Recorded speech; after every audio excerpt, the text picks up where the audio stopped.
How to log into Bank of America account online. Let's get started. Launch your preferred browser. Here we go. Now over here you'll find this search box. Type in Bank of America and search for it.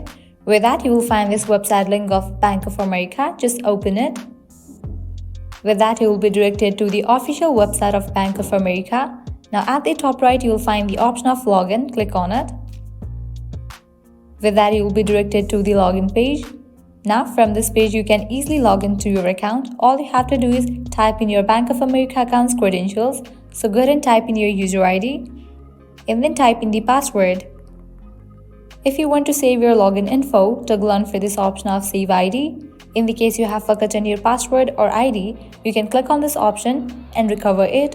Once you fill this, click on Login, and with that you will be logged into your account. In the case you haven't registered for your account, you can click on this option of Enroll and create it. Well, this is how you can easily log into Bank of America account online.